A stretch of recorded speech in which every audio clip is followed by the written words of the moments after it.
राज ठाकरे आणि उद्धव ठाकरे जे आहेत एकत्र आल्यानंतर या सगळ्याचे पडसाद महाराष्ट्राच्या राजकारणात कुठेतरी पडताना दिसून आले आणि यासोबतच देशामध्ये या गोष्टीची चर्चा झाली। मात्र राज ठाकरे आणि उद्धव ठाकरे जे आहेत ते आम्ही मराठीसाठी एकत्र आलेलो आहोत असं म्हणतात। मात्र या सगळ्यावरती परप्रांतीय भाजप नेते जे आहेत ते वेगवेगळ्या प्रकारे टीका करताना दिसून येतात आणि कुठेतरी एक ओपन चॅलेंज करण्याचा प्रयत्न करतात। झारखंडचे खासदार जे आहेत डॉक्टर निशिकांत दुबे यांनी हिंदी भाषिकांना मारण्यापेक्षा उर्दू बोलणाऱ्यांना मारून दाखवा असं कुठेतरी चॅलेंज केलं आणि एक वातावरण जे आहे ते पेटवण्याचा प्रयत्न केल्याचं या सगळ्यातून बोललं जातं। आपल्यासोबत आता शिवसेनेचे नेते जे आहेत वसंत तात्या मोरे ते आहेत, आपण त्यांच्याशी बोलूया।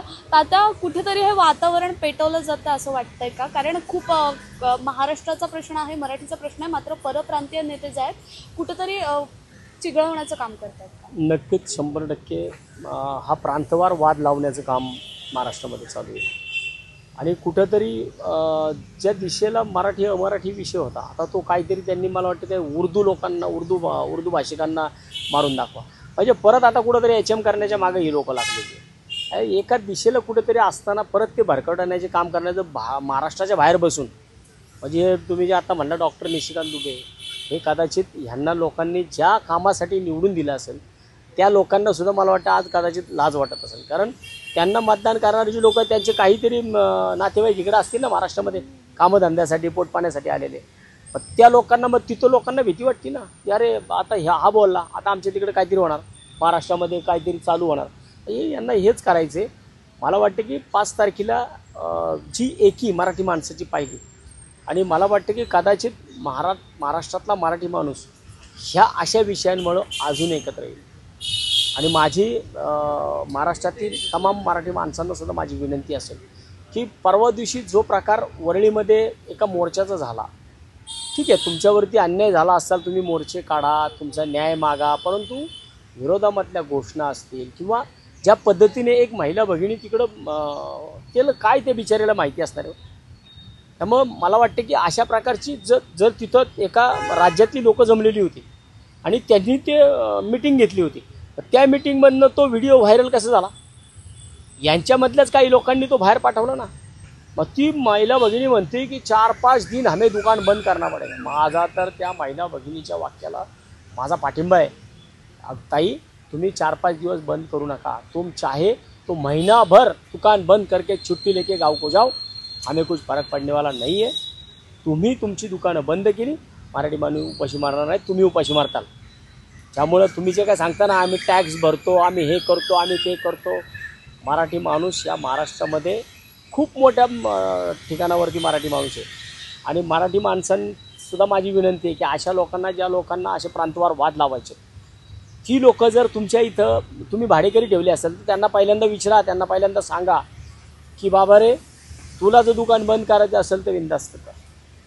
त्यामुळं हा जो काय प्रकार चालू आहे हा भारतीय जनता पार्टीच्या माध्यमातून प्रांतवार वाद लावण्याचं काम चालू आहे। पण या सगळ्यामध्ये कुठेतरी राज्यातले नेते हे गप्प आहेत, बाहेरचे नेते जास्तीत जास्त प्रमाणात यावर टीका करतायत। परप्रांतीय नेते जे आहेत तर कुठेतरी महाराष्ट्रातल्या भाजप नेत्यांची फूस आहे का किंवा मराठीचा मुद्दा हा मोठ्या प्रमाणात उचलला जातो आणि मराठी माणसाला किंवा मराठी नेत्यांना जे मराठीसाठी एकत्र येतात त्यांना टार्गेट केलं जातं असं वाटतं? होऊ शकतं।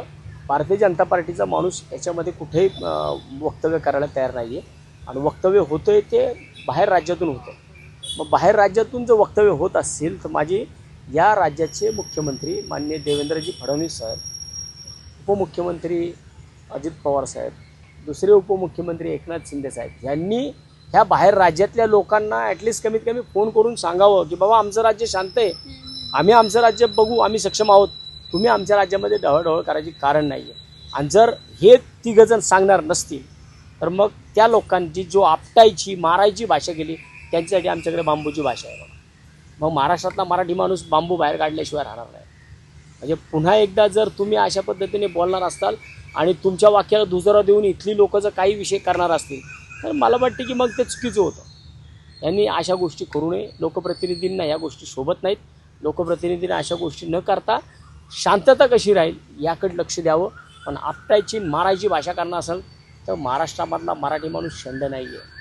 आम्ही सुद्धा ज्या पद्धतीने मग बाहेर पडू, मराठी माणूस बाहेर पडला की मग पाळता बळी थोडी सगळ्यांना होईल आणि एकजूट मराठी माणसाची जी 5 तारखेला पाहिली ती अख्ख्या महाराष्ट्रामध्ये आहे.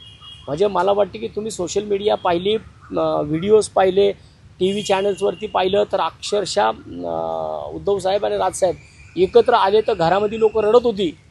हे व्हिडिओज आता व्हायरल होतात आहे. म्हणजे किती लोकांना वाटतं ठाकरे ब्रँड हा एकच असला पाहिजे आणि मला वाटतं की भविष्यामध्ये हा एकच ब्रँड असेल ही मला पूर्णपणे खात्री आहे. आणि मला वाटतं की त्याच्यासोबत मराठी माणूस शिवसेना आणि मनसेच्या पाठीमागे उभा राहील. नक्कीच. तुम्ही मनसेमध्ये होतात, आता शिवसेनेतही आहात. हा जो ठाकरेंचं जे मिलन आहे दोन्ही भावंडांचं, ते महाराष्ट्राच्या राजकारणात ऐतिहासिक क्षण म्हटला जातोय. मात्र सत्ताधारी किंवा महायुतीच्या नेत्यांकडून असे आरोप होत आहेत की सत्तेसाठी दोन्ही भाऊ एकत्र आलेले आहेत आणि विचित्र प्रकारे या सगळ्या परिस्थितीकडे बघितलं जातं आणि कुठेतरी मराठी अस्मितेसाठी नाही तर सत्तेसाठी या दोन्ही भावंड एकत्र आलेली आहेत. येणाऱ्या महापालिका निवडणुका ज्या आहेत त्यामध्ये अस्तित्व टिकवण्यासाठी, ठाकरेंचं अस्तित्व टिकवण्यासाठी ते एकत्र आलेले आहेत, अशा प्रकारची टीका होती. विशेषतः हे आरोप करणारी भाजपची लोक आहेत की सत्तेसाठी एकत्र आले. मग जर राजसाहेब आणि उद्धव साहेब हे सत्तेसाठी एकत्र आले तर मग भारतीय जनता पार्टीने राष्ट्रवादी काँग्रेस फोडली, ती काय धर्मदाय संस्था काढण्याकरता फोडली का? शिवसेना फोडली ती काय त्यांना काय तिथं आश्रम काढायचा होता का, धर्मशाळा काढायची होती, ही कशासाठी फोडली?